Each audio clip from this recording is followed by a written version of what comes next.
सो है गाइस, आज की इस वीडियो में हम इम्पोर्टेंट एमसीक्यूज़ को देखेंगे। ये जो एमसीक्यूज़ हैं ये पॉलिटी और गवर्नेंस के रिलेटेड है। नाउ बढ़ते हैं आगे, लेकिन आगे बढ़ने से पहले आपसे रिक्वेस्ट है, प्लीज़ वीडियो को लाइक करना और चैनल को सब्सक्राइब करना। तो कोऑपरेटिव सोसाइटीज़ के प्रमोशन को लेकर कुछ स्टेटमेंट्स हैं, उन्हें हमें कंसिडर करना है। स्टेटमेंट क्या बोलता है?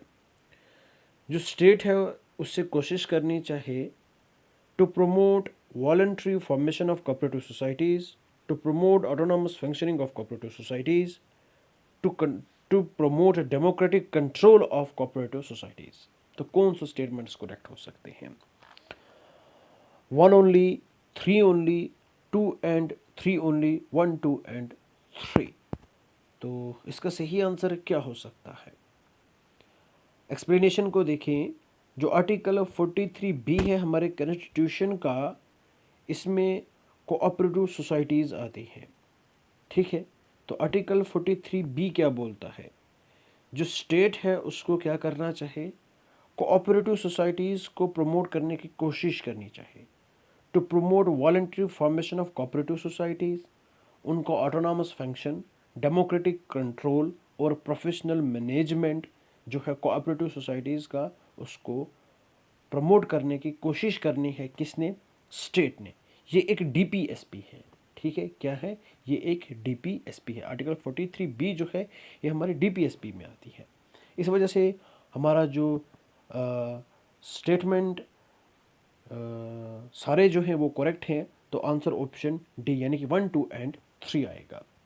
नेक्स्ट क्वेश्चन की बात करते हैं। नेक्स्ट क्वेश्चन क्या बोलता है? जो बिजनेस एडवाइजरी कमेटी है लोकसभा की, उसके रिलेटेड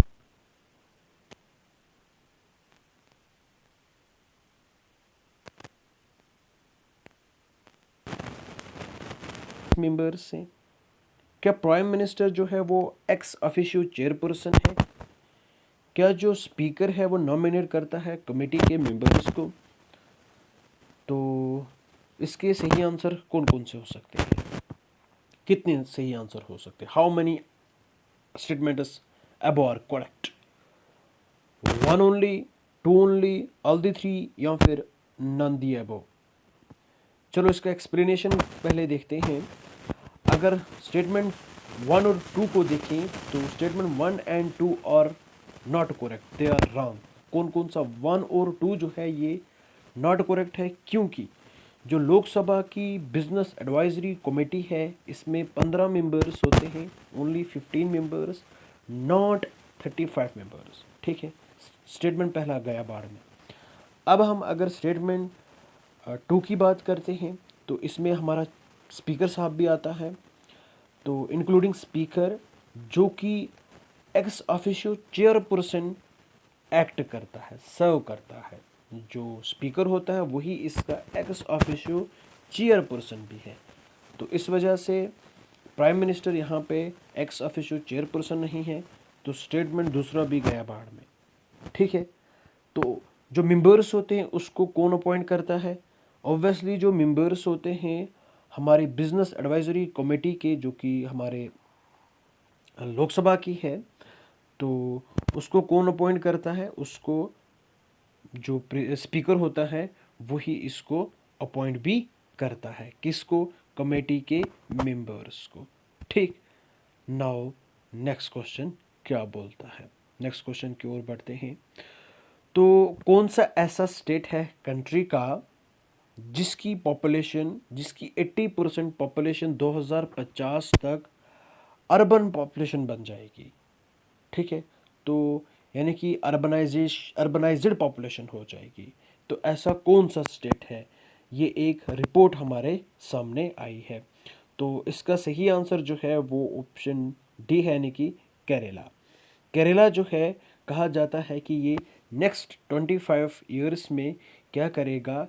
इसकी जो 80% पॉपुलेशन है वो अर्बन पॉपुलेशन हो जाएगी हमारी कंट्री में। ठीक है, क्योंकि अर्बनाइजेशन जो है वो बहुत तेज़ी से क्या हो रहा है? राइज हो रहा है।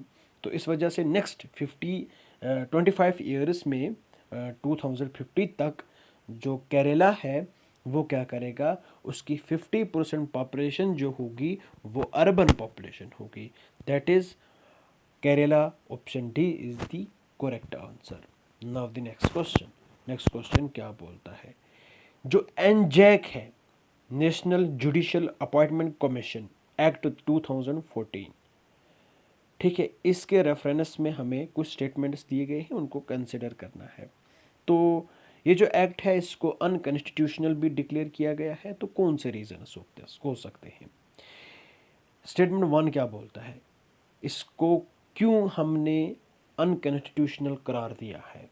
उस ओबियसली तो वो तो हमारे जुडिशल सिस्टम ने ही, सुप्रीम कोर्ट ने ही अनकॉन्स्टिट्यूशनल करार दिया है। क्या इसमें एग्जीक्यूटिव जो है वो जजेस के अपॉइंटमेंट में इन्वॉल्व हो रहा था, ठीक है। क्या जो जजेस का अपॉइंटमेंट है वो बेसिक स्ट्रक्चर है हमारी जुडिशरी का, ठीक है, या हमारे कॉन्स्टिट्यूशनल जो फंक्शंस हैं उन उसका क्या ये बेसिक स्ट्रक्चर है, या फिर जो वीटो पावर है एनजैक में क्या वो लॉ मिनिस्टर के पास रह जाता है और विद नॉन जज मेंबर्स। इसका सही आंसर क्या हो सकता है, कौन कौन सा सही आंसर है। 1 and 2 only, 2 only, 1 and 3 only, 1, 2 and 3। तो सही आंसर क्या हो सकता है, सही आंसर देखते हैं।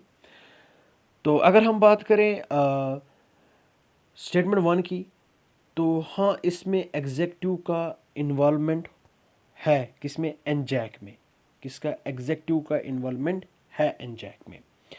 अगर यहाँ पे एग्जेक्टिव हमारा आएगा तो जो इंडिपेंडेंस है जुडिशरी की वो नहीं रहेगी, ठीक है। फिर जुडिशियल अपॉइंटमेंट में एग्जेक्टिव भी आ जाएगा, तो फिर इंडिपेंडेंस तो नहीं रहेगी जुडिशरी की, ठीक है। स्टेटमेंट 2 की अगर बात करें तो स्टेटमेंट 2 क्या बोलता है, जो अपॉइंटमेंट है जजेस का, तो ये बेसिक स्ट्रक्चर है, इसमें कोई दो राय नहीं है। क्या है, ये बेसिक स्ट्रक्चर है, ठीक है। तो अगर हम एनजैक की बात करें, जो एनजैक है उसको हमने कब लाया था, उसको हमने जो 99th अमेंडमेंट एक्ट है 2014 का, उस दौरान हमने एनजैक को लाया था। तो लेकिन इसको सुप्रीम कोर्ट ने क्या किया, सुप्रीम कोर्ट ने इसको अनकॉन्स्टिट्यूशनल करार दे दिया, ठीक है। तो क्योंकि इसमें जो हमारा एग्जेक्टिव है वो भी इन्वॉल्व हो रहा था, तो इस वजह से क्या किया, इसको अनकॉन्स्टिट्यूशनल करार दे दिया गया। तो हम जजेस को कैसे अपॉइंट करते हैं वो तो आपको पता ही होगा, जजेस को हम कॉलेजियम सिस्टम से क्या करते हैं, अपॉइंट करते हैं, ठीक है। नाउ नेक्स्ट क्वेश्चन क्या बोलता है, नेक्स्ट क्वेश्चन हमारा क्या बोलता है, शी बुक्स पोर्टल जो है ये क्या है। शी बुक्स पोर्टल क्या है, क्या ये एक इनिशिएटिव है जो कि हमने प्रोवाइड किया वुमेन सिटीजन्स को ताकि उन्हें इजी एक्सेस मिले, इंफॉर्मेशन इजी मिले, किसके रिलेटेड, गवर्नमेंट स्कीम्स के रिलेटेड, जो कि गवर्नमेंट ने वुमेन के एम्पावरमेंट के लिए इनिशिएटिव्स लाए हैं, उनके रिलेटेड वुमेन को इजी इंफॉर्मेशन का एक्सेस मिलेगा, इसलिए हमने शी बुक्स को लाया। या फिर ये पोर्टल है जो कि इंफॉर्मेशन प्रोवाइड करता है वुमेन्स को उनके एम्पावरमेंट के लिए, जो कि हमने इनिशिएटिव्स लाए हैं, ठीक है। स्टेटमेंट सी क्या बोलता है, क्या ये एक इनिशिएटिव है जो कि गवर्नमेंट ऑफ इंडिया ने एक सिंगल विंडो प्लेटफॉर्म जो है वो वुमेन्स के लिए प्रोवाइड किया है ताकि वो रजिस्टर करें work place sexual harassment complaints को, ठीक है। ऑप्शन डी क्या बोलता है, क्या ये एक पोर्टल है जो कि हमने वुमेन कैंडिडेट्स को प्रोवाइड किया ताकि वो long term skill development programme हम उनको प्रोवाइड करें, फैसिलिटेट करें। तो इसका सही आंसर क्या हो सकता है,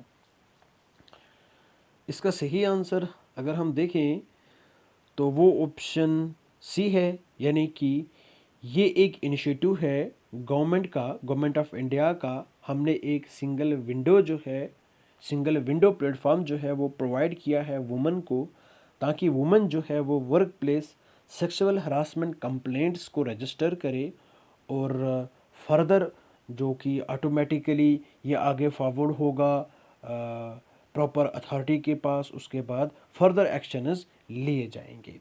ठीक है, होप करता हूँ वीडियो पसंद आएगी। प्लीज़ वीडियो को लाइक करना और चैनल को सब्सक्राइब करना। Thank you and bye bye, have a nice day.